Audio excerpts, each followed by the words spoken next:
A lenda trata de uma oficina de ferreiros.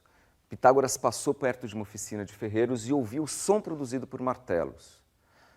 A curiosidade de Pitágoras é que ele notou que alguns sons eram muito agradáveis ao ouvido, outros sons eram muito dissonantes. E ele resolveu investigar, pegar os martelos e verificar qual era a propriedade que fazia com que dois martelos soassem bem e outros dois não soassem bem.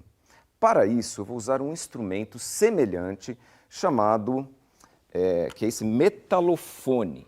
O metalofone é um instrumento de metal, obviamente não se trata da mesma coisa, dos martelos, né? Mas ele vai simular o som, sons dissonantes e sons consonantes. Então, o que Pitágoras provavelmente ouviu, quando ele ouviu sons agradáveis, foi sons desse tipo aqui.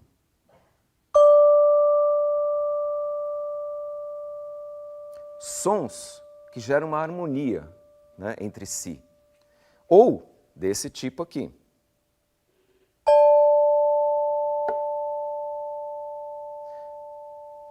Por outro lado, em alguns momentos, os martelos soavam de uma maneira muito estranha, como, por exemplo, esses dois aqui.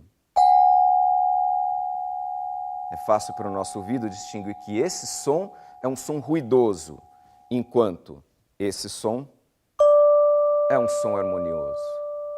Pitágoras ficou curioso e resolveu pesar exatamente essas barrinhas. E descobriu que existia uma relação entre os pesos da ordem de 1 para 2.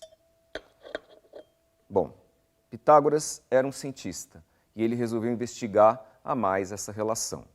Para isso, ele usou um instrumento chamado o monocórdio de Pitágoras.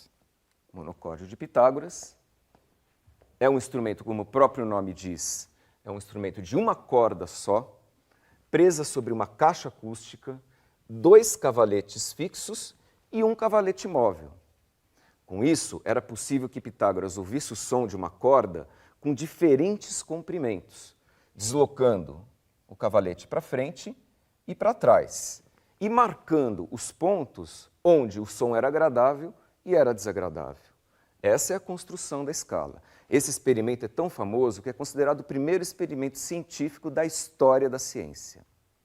Pitágoras investigou a relação entre os comprimentos das cordas e os sons consonantes. Para exemplificar, eu vou usar o violão, que não deixa de ser um monocórdio, só que com 6 cordas. Então, vou pegar o violão e a gente vai observar agora as relações entre os sons e as frações. Ora, o que Pitágoras investigou foi que a corda solta, quando ela é pressionada, ou seja, o cavalete está exatamente em sua metade, ela produz um som harmonioso, chamado de oitava, oitava justa. Esse som, na maioria das culturas, é um som equivalente.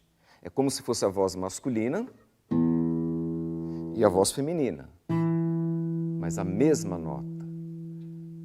Investigando mais um pouco, Pitágoras descobriu que quando ele dividia a corda em 2/3 do seu tamanho, ele também obtinha um som harmonioso, que a gente chama hoje de intervalo de quinta justa.